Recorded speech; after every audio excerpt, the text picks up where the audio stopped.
ನಮಸ್ಕಾರ ವೀಕ್ಷಕರೇ, ಸಮಕಾಲೀನದ 492ನೇ ಕಂತಿಗೆ ನಿಮಗೆ ಸ್ವಾಗತ.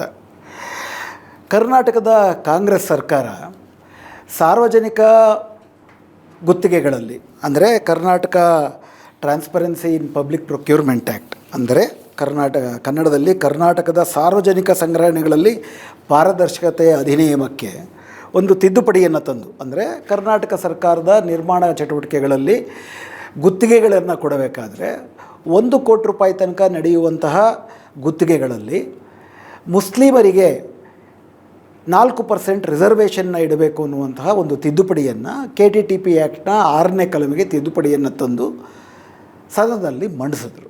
ಇದನ್ನು ಮಂಡಿಸಿದ ತಕ್ಷಣ BJPಯವರು ಇದೊಂದು ಸಂವಿಧಾನ ವಿರೋಧಿ ಕೃತ್ಯ, ಕರ್ನಾಟಕದ ಕಾಂಗ್ರೆಸ್ ಸರ್ಕಾರ ಮುಸ್ಲಿಮರ ತುಷ್ಟೀಕರಣಕ್ಕೆ ಇವನ್ನೆಲ್ಲ ಮಾಡ್ತಾ ಇದೆ, ಈ ಮೀಸಲಾತಿಯನ್ನು ಏನು ಕೊಡ್ತಾ ಇದ್ದಾರೆ ಇದು ಧರ್ಮಾಧಾರಿತ ಮೀಸಲಾತಿ, ಮುಸ್ಲಿಮರಿಗೆ ಮಾತ್ರ ಸೀಮಿತವಾಗಿ ಕೊಡ್ತಿರೋಂಥ ಮೀಸಲಾತಿ, ಸಂವಿಧಾನದಲ್ಲಿ ಮುಸ್ಲಿಮರಿಗೆ ಅಂಥೇಳಿ ಧರ್ಮಾಧಾರಿತವಾದಂಥ ಮೀಸಲಾತಿ ಇಲ್ಲ, ಹೀಗಾಗಿ ಇದು ಸಂವಿಧಾನ ಬಾಹಿರವಾದದ್ದು. ಮತ್ತು ಅಂಬೇಡ್ಕರ್ ಕೂಡ ಧರ್ಮಾಧಾರಿತ ಮೀಸಲಾತಿಯನ್ನು ವಿರೋಧಿಸಿದ್ರು ಅಂಥೇಳಿ ಅದಕ್ಕೊಂದು ಸುಳ್ಳು ಕೂಡ ಸೇರಿಸಿ ತಾವು ಅಂಬೇಡ್ಕರ್ವಾದಿಗಳು ಮತ್ತು ಸಂವಿಧಾನ ಉಳಿಸುವುದಕ್ಕೆ ಮುಸ್ಲಿಮರಿಗೆ ಮೀಸಲಾತಿಯನ್ನು ನಿರಾಕರಣೆ ಮಾಡ್ತಿದ್ದೀವಿ ಅಂಥೇಳಿ ಮುಸ್ಲಿಮರನ್ನು ಮತ್ತೊಮ್ಮೆ ವಿಲನ್ಗಳಾಗಿ ಚಿತ್ರಿಸುವ, ಆಗ ಕಾಂಗ್ರೆಸ್ಸನ್ನು ಕೂಡ ವಿಲನ್ ಆಗಿ ಚಿತ್ರಿಸುವ ಒಂದು ಪ್ರಚಾರವನ್ನು ಕೈಗೊಂಡಿದ್ದಾರೆ. ಇದಕ್ಕೆ ಕರ್ನಾಟಕದ ಸಂಸದರು ಮತ್ತು ಕರ್ನಾಟಕದ ವಿರೋಧ ಪಕ್ಷ BJP ಎಲ್ಲರೂ ಕೂಡ BJP ಸಂಸದರು ನಾಯಕತ್ವವನ್ನು ವಹಿಸ್ತಾ ಇದ್ದಾರೆ. ಇದನ್ನೆಲ್ಲ ದಿನನಿತ್ಯ ನೀವು ಪೇಪರಲ್ಲಿ ನೋಡಿದ್ದೀರಿ. ಪರೋಕ್ಷವಾಗಿ ಇದರಲ್ಲಿ ಯಾವುದೇ ಸಂವಿಧಾನ ಬಾಹಿರವಾದಂಥ ವಿಷಯ ಇಲ್ಲ ಅಂತಂದರೂ ಕೂಡ ಇದು ಸಂವಿಧಾನ ಬಾಹಿರವೇನೋ ಅನ್ನುವಂತಹ ಒಂದು ಅನುಮಾನ ಬರುವ ರೀತಿ ಕಾಂಗ್ರೆಸ್ ಕೂಡ ನಡ್ಕೊಂಡಿದೆ, ಅದನ್ನು ಆಮೇಲೆ ಮಾತಾಡೋಣ. ಆದರೆ ಮೇಲ್ನೋಟಕ್ಕೆ ಇದು ಸಂವಿಧಾನ ಬಾಹಿರವ, ಮುಸ್ಲಿಮರಿಗೆ ಕೊಡಲಾಗ್ತಿರುವಂತಹ, ಅದರಲ್ಲೂ ಕೂಡ ತುಂಬ ಸ್ಪಷ್ಟವಾಗಿ ಹೇಳಿದ್ದಾರೆ, ಸಾಮಾಜಿಕವಾಗಿ ಹಿಂದುಳಿದ ವರ್ಗಗಳ ಮೀಸಲಾತಿಯ ಭಾಗವಾಗಿ ಏನು ಮುಸ್ಲಿಮರಿಗೆ 2B ಮೀಸಲಾತಿಯನ್ನು ಕೊಡಲಾಗುತ್ತೆ, ಆ 2B ಮೀಸಲಾತಿಯಲ್ಲಿ 4% ಅವರಿಗೆ ಮೀಸಲಾತಿಯನ್ನು ಕೊಡಲಾಗುವುದು, ಅದರ ಭಾಗವಾಗಿ ಮೀಸಲಾತಿಯನ್ನು ಪಬ್ಲಿಕ್ ಪ್ರೊಕ್ಯೂರ್ಮೆಂಟ್ ಸಾರ್ವಜನಿಕ ಸಂಗ್ರಹಣೆಯಲ್ಲೂ 1 ಕೋಟಿ ರೂಪಾಯಿ ತನಕ ಗುತ್ತಿಗೆಯನ್ನು ಕೊಡಬೇಕಾದ್ರೆ ಕೊಡ್ತಕ್ಕದ್ದು ಅಂತ ಮಾಡ್ಕೊಂಡಿದ್ದಾರೆ.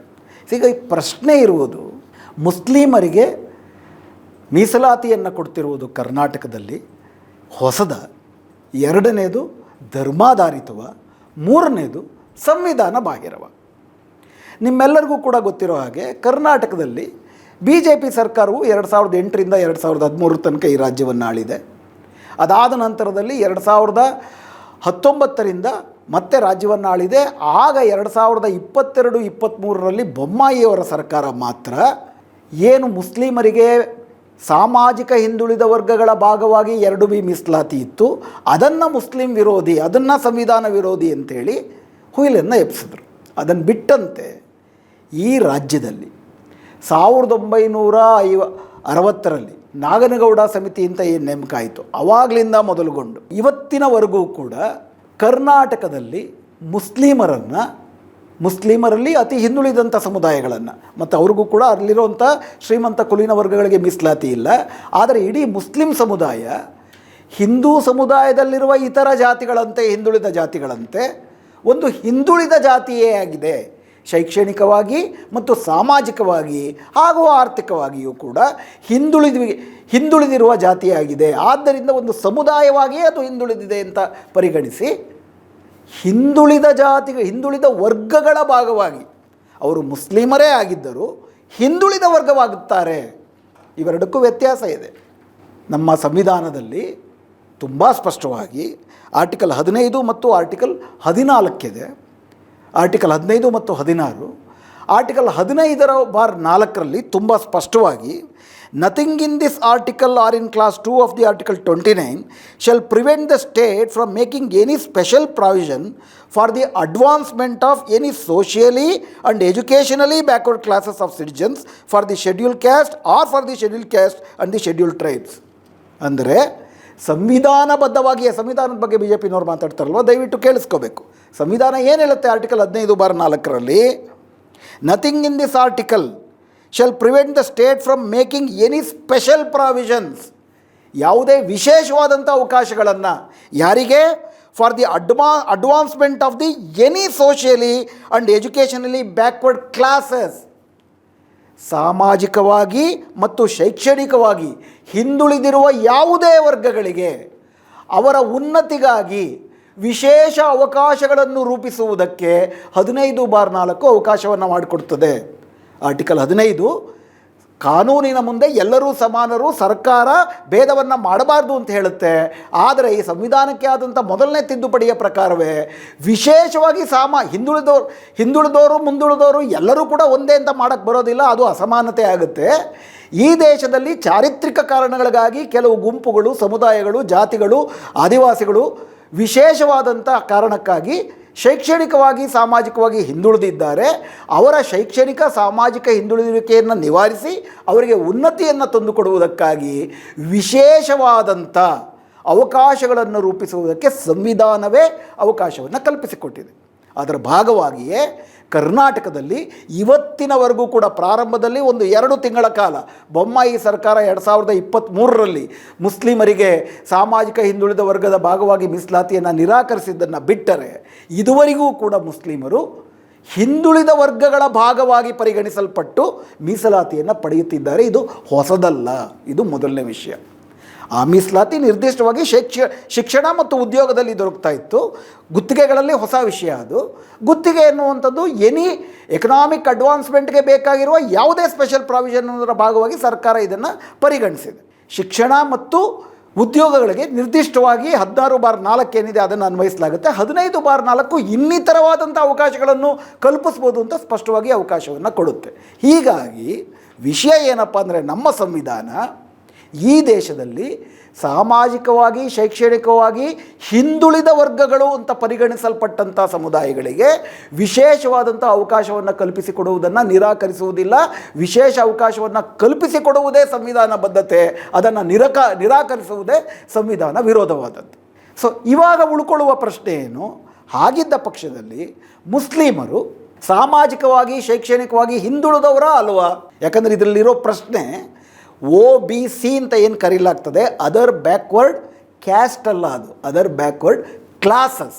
ಕ್ಲಾಸ್ ಅಂದರೆ ಒಂದು ವರ್ಗ. ಆ ವರ್ಗ ಹೊಸದಾಗಿ ರೂಪುಗೊಳ್ಳುವುದಕ್ಕೆ ಕಾರಣ ಏನು? ಹಿಂದುಳಿದಿರಬೇಕು ಅನ್ನೋ ವರ್ಗ ಅಷ್ಟೇ. ಆ ವರ್ಗದಲ್ಲಿ ಬೇರೆ ಬೇರೆ ಹಿಂದುಳಿದಿರುವಂತಹ ಜಾತಿಗಳು ಇರ್ಬೋದು, ಸಾಮಾಜಿಕವಾಗಿ ಶೈಕ್ಷಣಿಕವಾಗಿ ಹಿಂದುಳಿದಿರುವ ಧರ್ಮಗಳು ಇರಬಹುದು. ಯಾಕಂದರೆ ಅದು ಕಾಸ್ಟ್ ಅಲ್ಲ, ಕ್ಲಾಸ್, ಒಂದು ವರ್ಗ. ಇದನ್ನು ಸ್ಪಷ್ಟವಾಗಿ ಅರ್ಥ ಮಾಡಿಕೊಳ್ಬೇಕು. ಇದು ಕೂಡ ಸುಮಾರಷ್ಟು ಸುಪ್ರೀಂ ಕೋರ್ಟ್ಗಳಲ್ಲಿ ಚರ್ಚೆಯಾಗಿದೆ. ಸಂವಿಧಾನದಲ್ಲಿ ಯಾವುದನ್ನು ನಿರ್ದಿಷ್ಟವಾಗಿ ಸ್ಪಷ್ಟೀಕರಣ ಮಾಡಿರೋದಿಲ್ವೋ ಅಂತಹ ಸ್ಪಷ್ಟೀಕರಣಗಳನ್ನು ಸಂವಿಧಾನ ಕೊಡುತ್ತೆ. ಸಂವಿಧಾನ ಕೊಟ್ಟಾಗ ಏನಂತ ಕೊಡುತ್ತೆ, ಅದು ಉದಾಹರಣೆಗೆ ಸಾಮಾಜಿಕವಾಗಿ ಶೈಕ್ಷಣಿಕವಾಗಿ ಹಿಂದುಳಿದ ವರ್ಗಗಳಲ್ಲಿ ಒಂದು ಇಡೀ ಧಾರ್ಮಿಕ ಸಮುದಾಯ ಹಿಂದುಳಿದ ವರ್ಗವಾಗಿದ್ದರೆ ಸೇರಿಸಬಹುದಾ ಅನ್ನುವ ಒಂದು ಪ್ರಶ್ನೆಯ ಬಗ್ಗೆ ಸಂವಿಧಾನದಲ್ಲಿ ನಿರ್ದಿಷ್ಟವಾದಂಥ ವ್ಯಾಖ್ಯಾನ ಇಲ್ಲ. ಅಂದರೆ ಯಾವುದನ್ನು ಅನುಸರಿಸಬೇಕು? ಆವಾಗ ಸಂವಿಧಾನವನ್ನು ವ್ಯಾಖ್ಯಾನ ಮಾಡುವಂತಹ ಅಧಿಕಾರ ಇರುವುದು ಸಾಂವಿಧಾನಿಕ ಕೋರ್ಟ್ಗಳು ಎಂದು ಕರೆಸಿಕೊಳ್ಳಲ್ಪಡುವ ಹೈಕೋರ್ಟು ಮತ್ತು ಸುಪ್ರೀಂ ಕೋರ್ಟ್ಗೆ. ಇದರ ಭಾಗವಾಗಿ ಕರ್ನಾಟಕದಲ್ಲಿ ಹಾವನೂರು ಆಯೋಗ ತನ್ನ ವರದಿಯನ್ನು ಕೊಟ್ಟಾದ ಮೇಲೆ ಆಗಿದ್ದಂಥ ದೇವರಾಜ್ ಅರಸ್ ಅವರ ಸರ್ಕಾರ ಕರ್ನಾಟಕದಲ್ಲಿರುವಂತಹ ಮುಸ್ಲಿಮರನ್ನು ಹಿಂದುಳಿದ ಶೈಕ್ಷಣಿಕ, ಯಾಕಂದರೆ ಹಾವನೂರು ಆಯೋಗ ಕೂಡ ಅದರ ಬಗ್ಗೆ ಅಧ್ಯಯನ ಮಾಡಿರುತ್ತೆ. ಅಧ್ಯಯನ ಮಾಡಿ ಶೈಕ್ಷಣಿಕವಾಗಿ ಮತ್ತು ಸಾಮಾಜಿಕವಾಗಿ ಮುಸ್ಲಿಮರು ಕೂಡ ಹಿಂದುಳಿದಿದ್ದಾರೆ ಅಂತಂದ್ಬಿಟ್ಟು ಹಾವನೂರು ಆಯೋಗ ಹೇಳುತ್ತೆ. ಅದನ್ನು ಆಧರಿಸಿ ದೇವರಾಜ್ ಅರಸ್ ಸರ್ಕಾರ, ಹಾವನೂರು ಆಯೋಗ ಅಲ್ಲ, ದೇವರಾಜ್ ಅರಸ್ ಸರ್ಕಾರ ಮುಸ್ಲಿಮರಿಗೂ ಕೂಡ ಹಿಂದುಳಿದ ವರ್ಗಗಳ ಭಾಗವಾಗಿ ಮೀಸಲಾತಿಯನ್ನು ಕಲ್ಪಿಸುತ್ತೆ. ಅದನ್ನು ಪ್ರಶ್ನಿಸಿ ಇಡೀ ಹಾವನೂರು ಆಯೋಗದ ವರದಿಯನ್ನೇ ಪ್ರಶ್ನಿಸ್ತಾ ಕರ್ನಾಟಕದ ಹೈಕೋರ್ಟಲ್ಲಿ ಒಂದು ದಾವೆ ಕೂಡ ಆವಾಗ ಸಲ್ಲಿಕೆಯಾಗಿರ್ತದೆ. ಆ ದಾವೆಯ ಹೆಸರು ಕೂಡ ರಿಟ್ ಪಿಟಿಷನ್ ನಂಬರ್ 4371/77, 1977ರ 4371ನೇ ರಿಟ್ ಪಿಟಿಷನ್ ಪ್ರಕರಣ. ದ್ವಿಸದಸ್ಯ ಪೀಠ, ಹೈಕೋರ್ಟಿನ ದ್ವಿಸದಸ್ಯ ಪೀಠ 1979ರ ಏಪ್ರಿಲ್ 9ನೇ ತಾರೀಕು ಇದರ ಬಗ್ಗೆ ಸ್ಪಷ್ಟವಾದಂಥ ಒಂದು ಆದೇಶ ಕೊಡುತ್ತೆ. ಹೈಕೋರ್ಟ್ ಅನ್ನೋದು ಒಂದು ಸಾಂವಿಧಾನಿಕ ಪೀಠ, ಸಾಂವಿಧಾನಿಕವಾದಂಥ ಕೋರ್ಟು, ಮತ್ತು ದ್ವಿಸದಸ್ಯ ಪೀಠ ಅನ್ನೋದು ಅದಕ್ಕೆ ಇನ್ನೂ ಹೆಚ್ಚಿನ ನ್ಯಾಯಿಕ ಮಹತ್ವ ಇದೆ, ಸಂವಿಧಾನದ ವ್ಯಾಖ್ಯಾನದ ಮಹತ್ವ ಇದೆ ಅನ್ನೋದನ್ನು ನಾವಿಲ್ಲಿ ಗಮನಿಸಬೇಕು. ಏನು ಹೇಳುತ್ತೆ ಈ ವಿಷಯದಲ್ಲಿ ಕರ್ನಾಟಕದ high court? So far as the Muslims R concern, the commission was unwise in excluding them from the list of backward classes solely on the ground that they belong to a religious minority. Havanur ಆಯೋಗ ಅದನ್ನು ಸಾಮಾಜಿಕವಾಗಿ ಶೈಕ್ಷಣಿಕವಾಗಿ ಹಿಂದುಳಿದ ವರ್ಗ ಅಂತ ಪರಿಗಣಿಸಿದ್ರು ಕೂಡ ಮೀಸಲಾತಿ ಕೊಡುವುದಕ್ಕೆ ಶಿಫಾರಸು ಮಾಡಿರೋದಿಲ್ಲ. ಯಾಕಂದರೆ ಅದೊಂದು ಧಾರ್ಮಿಕ ಪಂಗಡ ಅಂತೇಳಿ. ಅದು ತಪ್ಪು ಅಂತ ಹೈಕೋರ್ಟ್ ಹೇಳುತ್ತೆ. The commission has however found that the Muslims are socially and educationally backward and also do not have adequate representation in the service. The fact that they are religious minority is no ground to exclude them from the list of backward classes. The fact that they are religious community is no ground. ಅವರೊಂದು ಧಾರ್ಮಿಕ ಸಮುದಾಯ ಅನ್ನುವುದು ಅವರು ಸಾಮಾಜಿಕವಾಗಿ ಹಿಂದುಳಿದ ವರ್ಗವಾಗಿದ್ದರೂ ಕೂಡ ಹಿಂದುಳಿದಿದ್ದರೂ ಕೂಡ ಅವರಿಗೆ ಮೀಸಲಾತಿ ನಿರಾಕರಿಸುವುದಕ್ಕೆ ಒಂದು ತಳಹದಿಯಾಗುವುದಿಲ್ಲ, ಒಂದು ಮಾನದಂಡ ಆಗಬಾರದು. ದ ಗೌರ್ಮೆಂಟ್ ಹಾವನೂರು ಕಮಿಷನ್ ಕೊಡಲಿಲ್ಲ ಅಂದರೂ ದೇವರಾಜ ಸರ್ಕಾರ ಕೊಟ್ಟಿರುತ್ತೆ. The government in our opinion was perfectly justified in listing the Muslims in the list of backward classes. ಕನ್ನಡದಲ್ಲಿ ಏನಾಗುತ್ತಿದ್ದು, ಮುಸ್ಲಿಮರ ಕುರಿತಾಗಿ ಹೇಳಬೇಕೆಂದರೆ ಮುಸ್ಲಿಮರು ಧಾರ್ಮಿಕ ಅಲ್ಪಸಂಖ್ಯಾತರಾಗಿದ್ದಾರೆ ಎಂಬ ಏಕೈಕ ಕಾರಣಕ್ಕಾಗಿ ಅವರನ್ನು ಹಿಂದುಳಿದ ವರ್ಗಗಳಿಂದ ಆಯೋಗವು ಹೊರಗಿಟ್ಟಿದ್ದು ಸಮಂಜಸವಾದಂಥ ಕ್ರಮವಲ್ಲ. ಅದೇನೇ ಇದ್ದರೂ ಆಯೋಗವು ಮುಸ್ಲಿಮರು ಸಾಮಾಜಿಕವಾಗಿ ಮತ್ತು ಶೈಕ್ಷಣಿಕವಾಗಿ ಹಿಂದುಳಿದಿದ್ದು ಸರ್ಕಾರಿ ಸೇವೆಗಳಲ್ಲೂ ಸೂಕ್ತ ಪ್ರಾತಿನಿಧ್ಯ ಹೊಂದಿಲ್ಲ ಎಂಬುದನ್ನು ಗುರುತಿಸಿದೆ. ಅವರು ಧಾರ್ಮಿಕ ಅಲ್ಪಸಂಖ್ಯಾತರಾಗಿದ್ದಾರೆ ಎಂಬುದು ಅವರನ್ನು ಹಿಂದುಳಿದ ವರ್ಗಗಳ ಪಟ್ಟಿಯಿಂದ ಹೊರಗಿಡಲು ಕಾರಣವೇ ಅಲ್ಲ. ಆದ್ದರಿಂದ ಸರ್ಕಾರವು ಮುಸ್ಲಿಮರನ್ನು ಮತ್ತೆ ಹಿಂದುಳಿದ ವರ್ಗಗಳ ಪಟ್ಟಿಯಲ್ಲಿ ಸೇರಿಸಿ ಸರಿಯಾದುದನ್ನೇ ಮಾಡಿದೆ ಎಂದು ನಾವು ಪರಿಗಣಿಸುತ್ತೇವೆ. BJPಯ ಎಲ್ಲ ಪ್ರಶ್ನೆಗಳಿಗೂ ಕರ್ನಾಟಕದ ಹೈಕೋರ್ಟಿನ ದ್ವಿಸದಸ್ಯ ಪೀಠ 1977ರಲ್ಲಿ ಸ್ಪಷ್ಟವಾದ ಉತ್ತರವನ್ನು ಕೊಟ್ಟಿದೆ. ಏಕೈಕ ಮಾನದಂಡ ಅದು ಒಂದು ಜಾತಿಯೇ ಆಗಿದ್ದರೆ, ಒಂದು ಧಾರ್ಮಿಕ ಸಮುದಾಯವೇ ಆಗಿದ್ದರೂ ಅವರನ್ನು ಹಿಂದುಳಿದ ವರ್ಗಗಳು ಅಂತ ಪರಿಗಣಿಸಬೇಕಾದ್ರೆ ಏಕೈಕ ಮಾನದಂಡ ಅವರು ಶೈಕ್ಷಣಿಕವಾಗಿ ಸಾಮಾಜಿಕವಾಗಿ ಹಿಂದುಳಿದಿದ್ದಾರಾ ಅಂತ ಪರಿಶೀಲಿಸುವುದು ಮಾತ್ರ. ನೀವು ಆ ಥರ ಪರಿಶೀಲನೆ ಮಾಡಿದ್ಮೇಲೆ ಇಡೀ ಆ ಸಮುದಾಯವೇ, ಇಡೀ ಆ ಜಾತಿಯೇ ಹೋಲಿಕೆಯಲ್ಲಿ ನೋಡಿದ್ರೆ, ಸಾಪೇಕ್ಷವಾಗಿ ನೋಡಿದ್ರೆ ಹಿಂದುಳಿದಿದೆ ಎನ್ನುವ ಅಭಿಪ್ರಾಯಕ್ಕೆ ಬರುವುದಾದರೆ ಅವರು ಒಂದು ಧರ್ಮಕ್ಕೆ ಸೇರಿದವರು ಅನ್ನೋ ಏಕೈಕ ಕಾರಣಕ್ಕಾಗಿ ಅವರ ಹಿಂದುಳಿದ ವರ್ಗದ ಮೀಸಲಾತಿಯನ್ನು ನಿರಾಕರಿಸುವುದಕ್ಕೆ ಬರುವುದಿಲ್ಲ. BJPನವರು ದಯವಿಟ್ಟು ಕಿವಿಗೊಟ್ಟು ಕೇಳಿಸ್ಕೋಬೇಕು. ಇದಾದ ನಂತರ 1988ರಲ್ಲಿ 3ನೇ ಹಿಂದುಳಿದ ವರ್ಗಗಳ ಸಮಿತಿ ನೇಮಕ ಆಗುತ್ತೆ ಕರ್ನಾಟಕದಲ್ಲಿ, ನ್ಯಾಯಮೂರ್ತಿ ಚಿನ್ನಪ್ಪ ರೆಡ್ಡಿಯವರ ನೇತೃತ್ವದಲ್ಲಿ. ನ್ಯಾಯಮೂರ್ತಿ ಚಿನ್ನಪ್ಪ ರೆಡ್ಡಿಯವರು ಇನ್ನೂ ಕೂಲಂಕುಷವಾದಂಥ ಅಧ್ಯಯನವನ್ನು ಮಾಡಿ ಕರ್ನಾಟಕದಾದ್ಯಂತ ಸುತ್ತಾಡಿ 1990ರಲ್ಲಿ 2 ವಾಲ್ಯೂಮ್ಗಳಲ್ಲಿ ಅವರ ವರದಿಯನ್ನು ಸಲ್ಲಿಸ್ತಾರೆ. ಅತ್ಯಂತ ವೈಜ್ಞಾನಿಕವಾದಂಥ ವರದಿ, ಅದು ತುಂಬ ವಿಸ್ತೃತವಾದಂಥ ವರದಿ. ಅದ್ರ ಬಗ್ಗೆ ನಾವು ಈಗಾಗಲೇ ಸಾಕಷ್ಟು ಎಪಿಸೋಡ್ಗಳನ್ನು ಮಾಡಿದ್ವಿ. ಅದರಲ್ಲಿ ಮುಸ್ಲಿಮರ ಶೈಕ್ಷಣಿಕ ಸಾಮಾಜಿಕ ಪರಿಸ್ಥಿತಿಗಳ ಬಗ್ಗೆ ನ್ಯಾಯಮೂರ್ತಿ ಚಿನ್ನಪ್ಪ ರೆಡ್ಡಿಯವರು ಏನು ಹೇಳ್ತಾರೆ ಅನ್ನೋದನ್ನು ಮಾತ್ರ ಗಮನಿಸೋಣ. ಏನು ಹೇಳುತ್ತೆ ಅದು ಚಿನ್ನಪ್ಪ ರೆಡ್ಡಿ ಆಯೋಗ? The picture presented by the Muslim community as a whole, the picture presented by the Muslim community as a whole is that of a social and educationally backward class. ಇಡೀ ಮುಸ್ಲಿಂ ಸಮುದಾಯದ ಚಿತ್ರಣ ಏನಿದೆಯಪ್ಪ ಅಂದರೆ ನಮ್ಮ ಅಧ್ಯಯನದಲ್ಲಿ ನಾವು ಕಂಡುಕೊಂಡಿದ್ದು ಇಡೀ ಮುಸ್ಲಿಂ ಸಮುದಾಯ ಸಾಮಾಜಿಕವಾಗಿ ಮತ್ತು ಶೈಕ್ಷಣಿಕವಾಗಿ ಅತ್ಯಂತ ಹಿಂದುಳಿದಿದೆ. ಇದು ನ್ಯಾಯಮೂರ್ತಿ ಚಿನ್ನಪ್ಪ ರೆಡ್ಡಿಯವರು ಹೇಳುವಂಥದ್ದು.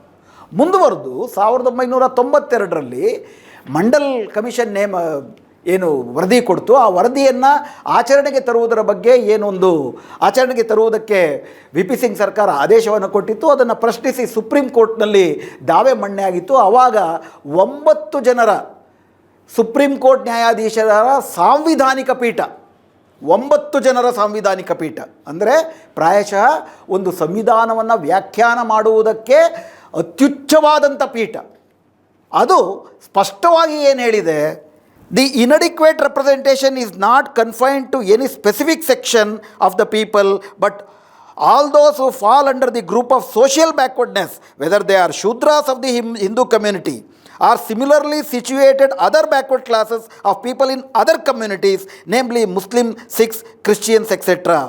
ಇಂದಿರಾ ಸಾಹ್ನಿ ಪ್ರಕರಣದಲ್ಲಿ 9 ಜನರ ಪೀಠ ಏನು ಹೇಳುವುದು, ಮತ್ತೆ ನೀವು ಸಾಮಾಜಿಕವಾಗಿ ಹಿಂದುಳಿದ ವರ್ಗಗಳ ಅಂತ ಪರಿಗಣಿಸುವುದಕ್ಕೆ ಅವರು ಹಿಂದೂಗಳೋ ಮುಸ್ಲಿಮರೋ ಅನ್ನೋದನ್ನೆಲ್ಲ ನೀವು ನೋಡಬೇಕಾಗಿರೋದು.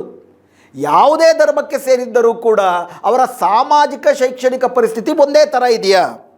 ಸರ್ಕಾರಿ ಸೇವೆಗಳಲ್ಲಿ ಅಸಮರ್ಪಕ ಪ್ರಾತಿನಿಧ್ಯವು ಯಾವುದೋ ಒಂದು ಜನವರ್ಗಕ್ಕೆ ಮಾತ್ರ ಸೀಮಿತವಾಗಿಲ್ಲ.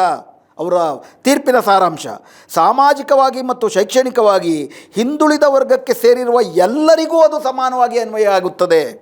ಅವರು ಹಿಂದುಳಿದೊಳಗಿನ ಶೂದ್ರ ಸಮುದಾಯಕ್ಕೆ ಸೇರಿದವರಾಗಿರಬಹುದು, ಅಥವಾ ಅದೇ ರೀತಿ ಹಿಂದುಳಿದಿರುವಿಕೆಗೆ ಗುರಿಯಾಗಿರುವ ಮುಸ್ಲಿಂ, ಸಿಖ್ ಅಥವಾ ಕ್ರಿಶ್ಚಿಯನ್ ಸಮುದಾಯಗಳಿಗೆ ಸೇರಿದವರಾಗಿದ್ದರೂ ಸಮಾನವಾಗಿ ಅನ್ವಯವಾಗುತ್ತದೆ. ಬಿ ಜೆ ಪಿನವರು, ಅವರ ನೇತಾರರು, ವಿಶೇಷವಾಗಿ ನಮ್ಮ ದಕ್ಷಿಣ ಬೆಂಗಳೂರಿನ ಸಂಸದರಾದಂಥ ತೇಜಸ್ವಿಯವರು ದಯವಿಟ್ಟು ಕಿವಿಗೊಟ್ಟು ಕೇಳಿಸ್ಕೋಬೇಕು. ಸುಪ್ರೀಂ ಕೋರ್ಟಿನ 9 ಜನರ ಪೀಠ ಅತ್ಯಂತ ಸ್ಪಷ್ಟವಾಗಿ, ನಿಸ್ಸಂದಿಗ್ಧವಾಗಿ ಮುಸ್ಲಿಮರು ಸಾಮಾಜಿಕವಾಗಿ, ಶೈಕ್ಷಣಿಕವಾಗಿ ಹಿಂದುಳಿದಿದ್ದರೆ ಅವರು ಒಂದು ಧಾರ್ಮಿಕ ಪಂಗಡದವರು ಅನ್ನುವ ಕಾರಣಕ್ಕಾಗಿ ಹೊರಗಿಡುವುದು ಸಂವಿಧಾನ ವಿರೋಧ. ಮತ್ತು ಎಲ್ಲ ಯೋಗಗಳು ಕೂಡ ಬೇರೆ ಹಿಂದೂ ಧರ್ಮದ ಒಳಗಿರುವ ಇತರ ಹಿಂದುಳಿದ ಜಾತಿಗಳಂತೆ ಇಡೀ ಮುಸ್ಲಿಂ ಸಮುದಾಯವೂ ಕೂಡ ಅದೇ ರೀತಿ ಸಾಮಾಜಿಕವಾಗಿ, ಶೈಕ್ಷಣಿಕವಾಗಿ ಹಿಂದುಳಿದಲ್ಪಟ್ಟಿದೆ ಅಂತಂದ್ಬಿಟ್ಟು ತುಂಬ ಸ್ಪಷ್ಟವಾಗಿ ಹೇಳ್ತಾರೆ. ಆ ಕಾರಣಕ್ಕಾಗಿ ಶೈಕ್ಷಣಿಕವಾಗಿ ಮತ್ತು ಸರ್ಕಾರಿ ಹುದ್ದೆಗಳಲ್ಲಿ ಸರಿಯಾದ ಪ್ರಾತಿನಿಧ್ಯಕ್ಕಾಗಿ ಮೀಸಲಾತಿಯನ್ನು ಕೊಡ್ತಾ ಬಂದರು. ಈಗಾಗಲೇ ನಾನು ಹೇಳ್ದಂಗೆ ಸಂವಿಧಾನದ ಆರ್ಟಿಕಲ್ 15/4 ಕೇವಲ ಈ ರೀತಿ ಹಿಂದುಳಿದ ವರ್ಗಗಳ ಉನ್ನತಿಗೆ ಕೇವಲ ಶಿಕ್ಷಣ ಮತ್ತು ಉದ್ಯೋಗಗಳಲ್ಲಿ ಮಾತ್ರ ಅಲ್ಲ, ಈ ಥರ ಯಾವುದೇ ವಿಶೇಷ ಅವಕಾಶಗಳನ್ನು ಕೂಡ ಕಲ್ಪಿಸ್ಬೋದು ಅಂತ ಹೇಳುತ್ತೆ.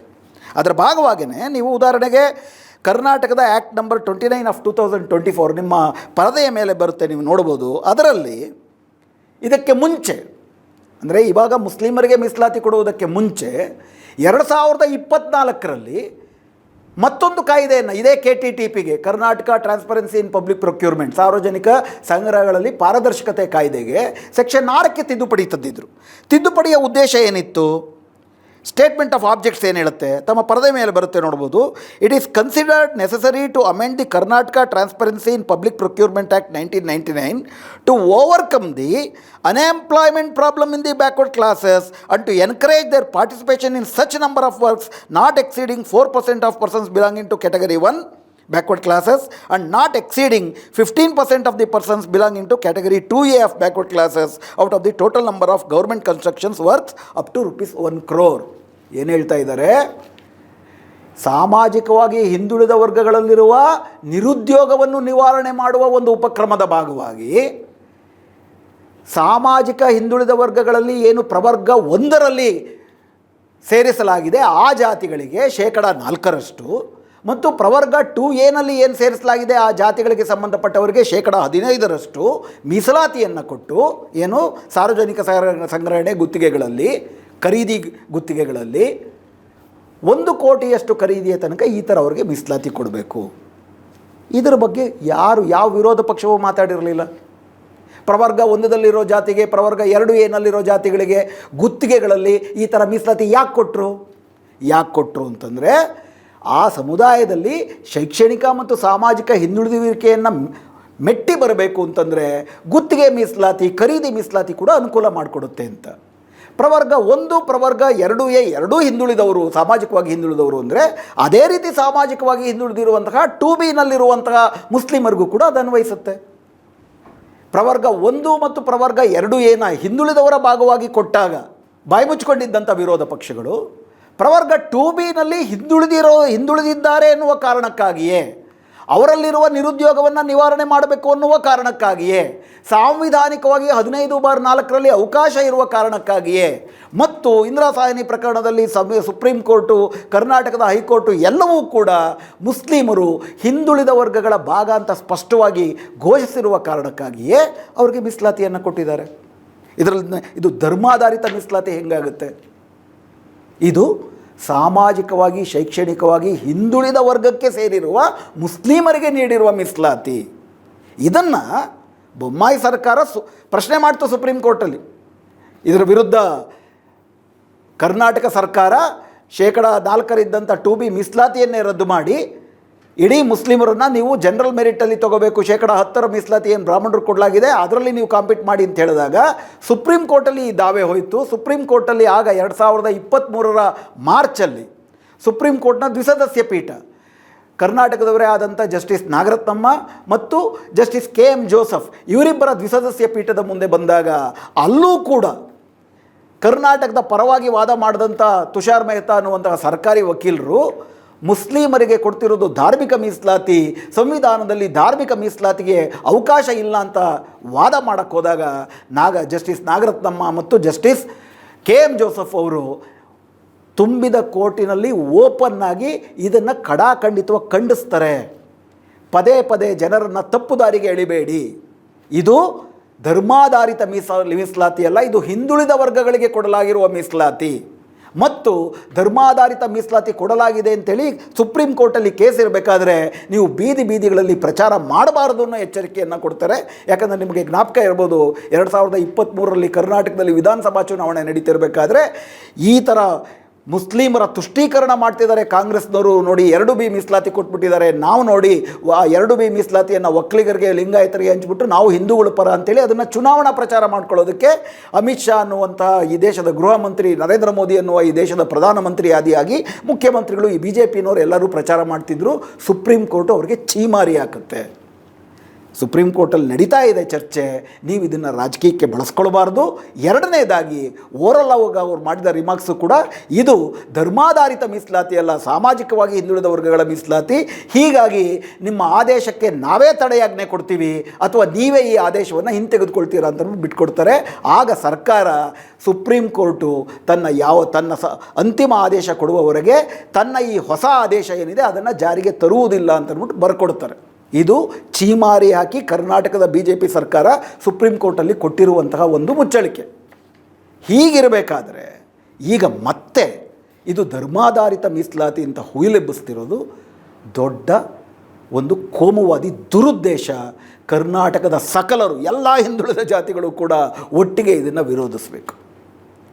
ಇದು ಸಾಂವಿಧಾನಿಕ ಕ್ರಮವಾಗಿದೆ. ಹಿಂದುಳಿದ ವರ್ಗಗಳ ಭಾಗವಾಗಿ ಮುಸ್ಲಿಂ ಸಮುದಾಯವು ಹಿಂದುಳಿದ ವರ್ಗವಾಗುತ್ತೆ. ಹಿಂದುಳಿದ ವರ್ಗಗಳಿಗೆ ಮೀಸಲಾತಿ ಕೊಡುವಂಥದ್ದು ಸಂವಿಧಾನಿಕ ಕ್ರಮವಾಗುತ್ತೆ.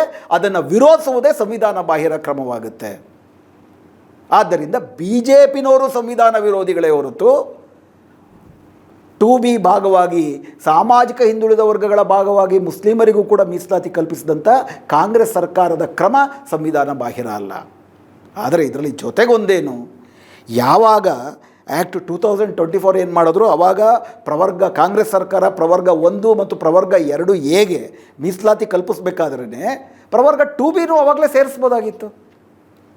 ಯಾತಕ್ಕೆ ವಿಶೇಷವಾಗಿ ಮುಸ್ಲಿಮರಿಗೆ ವಿಶೇಷವಾಗಿ ನಾವು ಮೀಸಲಾತಿ ಕೊಡ್ತಿದ್ದೀವಿ ಅನ್ನುವಂತಹ ಒಂದು ಸಂದೇಶವನ್ನು ಕೊಡುವ ರೀತಿ ಮಾಡ್ಕೊಳ್ಬೇಕಾಗಿತ್ತು. ಇದರಲ್ಲಿ ಕಾಂಗ್ರೆಸ್ನ ರಾಜಕೀಯ ಅವಕಾಶವಾದವು ಕೂಡ ಎದ್ದು ಕಾಣುತ್ತೆ. ಈ ಅವಕಾಶವೇ ಬರ್ತಿರಲಿಲ್ಲ. ಇದರ ಪ್ರವರ್ಗ 1 ಪ್ರವರ್ಗ 2A ಭಾಗವಾಗಿ ಆವಾಗಲೂ ಕೂಡ ನೀವು ಮುಸ್ಲಿಮರು ಕೊಡಬೇಡಿ ಅಂತ ಅಂದ್ಬಿಟ್ಟು ಹೇಳ್ತಿದ್ರು BJPನವರು. ಆದರೆ ಪ್ರವರ್ಗ 1 ಪ್ರವರ್ಗ 2Aಗೆ ಕೊಟ್ಟಾಗಲೇ ಪ್ರವರ್ಗ 2Bಗೂ ಕೊಡೋದಕ್ಕೆ ಕಾಂಗ್ರೆಸ್ ಸರ್ಕಾರಕ್ಕೆ ಏನಾಗಿತ್ತು? ಇದು ಅದರ ರಾಜಕೀಯ ಅವಕಾಶವಾದ ಅಂತ ಅಂದ್ಕೊಂಡ್ರು ಕೂಡ ವಿರೋಧ ಏನು ಮಾಡ್ತಿದ್ದಾರೆ BJPನವರು, ಇದು ಅತ್ಯಂತ ಸಂವಿಧಾನ ವಿರೋಧಿಯಾದದ್ದು. ಇದು ಸುಪ್ರೀಂ ಕೋರ್ಟಲ್ಲೂ ಎಲ್ಲೂ ಕೂಡ ಹೆಂಗಿದ್ರೂ ಕೂಡ ನಿಲ್ಲೋದಿಲ್ಲ.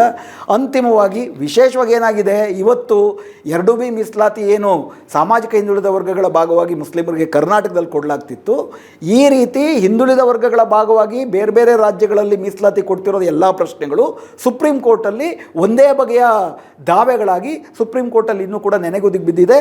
ಹಾಲಿ BJP ಸರ್ಕಾರ ಏನು ಮುಚ್ಚಳಿಕೆ ಬರ್ಕೊಟ್ಟಿದೆ, ತನ್ನ ಈ ಮೀಸಲಾತಿ ಆದೇಶ ಮಾಡುವ ರದ್ದನ್ನು ನಾವು ಜಾರಿಗೆ ತರೋದಿಲ್ಲ ಅನ್ನೋ ಕಾರಣಕ್ಕಾಗಿ ಹಳೆ 2B ಮೀಸಲಾತಿಯೇ ಮುಂದುವರ್ಕೊಂಡ್ಬಂದಿದೆ. ಆದರೆ ಸುಪ್ರೀಂ ಕೋರ್ಟಲ್ಲೂ ಆದಷ್ಟು ಬೇಗ ತ್ವರಿತವಾಗಿ ಇದರ ಬಗ್ಗೆ ಅಂತಿಮ ತೀರ್ಮಾನ ಬರುವ ರೀತಿ ಕಾಂಗ್ರೆಸ್ ಸರ್ಕಾರವೂ ಕೂಡ ಯಾವುದೇ ರೀತಿಯ ಒತ್ತಡವನ್ನು ಹಾಕ್ತಿಲ್ಲ. ಇದು ಒಂದು ಬಗೆಯ ಕಾಂಗ್ರೆಸ್ಸಿನ ರಾಜಕೀಯ ಅವಕಾಶವಾದವೇ. ಇದು ಮತ್ತೆ BJPಗೆ ಅದನ್ನು ಬಳಸ್ಕೊಳ್ಳೋದಕ್ಕೆ ಅವಕಾಶ ಮಾಡಿಕೊಟ್ಟಾಗುತ್ತೆ. ಇವರ ಅವಕಾಶವಾದ ಅದನ್ನು ಬಳಸ್ಕೊಂಡು ಕಾಂಗ್ರೆಸ್ನ ಕೋಮುವಾದ ಇವೆರಡೂ ಕೂಡ ಒಟ್ಟಾರೆ ಸಮಾಜದ ಹಿತಾಸಕ್ತಿಗೆ ಧಕ್ಕೆ ತರ ಆಗ್ತಿದೆ. ಆದ್ದರಿಂದ ಕರ್ನಾಟಕದ ಜನತೆ ಇದು ಧರ್ಮಾಧಾರಿತ ಮೀಸಲಾತಿಯಲ್ಲ ಮತ್ತು 1 ಕೋಟಿಯೋ 2 ಕೋಟಿಯೋ ಏನು ಮೀಸಲಾತಿಯನ್ನು ಖರೀದಿನೂ ಕಡಿಮೆ ಆಗ್ತಿದೆ, ಎಲ್ಲವೂ ಖಾಸಗೀಕರಣ ಆಗ್ತಾ ಇದೆ. ಒಂದಷ್ಟು ಬದುಕುವ ಅವಕಾಶವನ್ನು ಅತ್ಯಂತ ಹಿಂದುಳಿದವ್ರಿಗೆ ಕೊಟ್ಟರೆ ಅದನ್ನು ಕೋಮುವಾದೀಕರಣ ಮಾಡಿ ಅದರಲ್ಲಿ ದ್ವೇಷ ರಾಜಕಾರಣ ಮಾಡುವ BJPಯನ್ನು ಇಡೀ ಕರ್ನಾಟಕದ ಸೌಹಾರ್ದ ಪ್ರಿಯ ಜನತೆ ಒಕ್ಕೊರಲಿನಿಂದ ಖಂಡಿಸಬೇಕು. ಅವರನ್ನು ಇಂಥ ರಾಜಕೀಯ ಮಾಡದಂತೆ ನಿರ್ಬಂಧಗಳನ್ನು ವಿಧಿಸಬೇಕು ಅಂತ ಮನವಿಯನ್ನು ಮಾಡ್ತಾ ಇವತ್ತಿನ ಈ ಚರ್ಚೆಯನ್ನು ಇಲ್ಲಿಗೆ ನಿಲ್ಲಿಸ್ತಾ ಇದ್ದೀನಿ. ನಮಸ್ಕಾರ.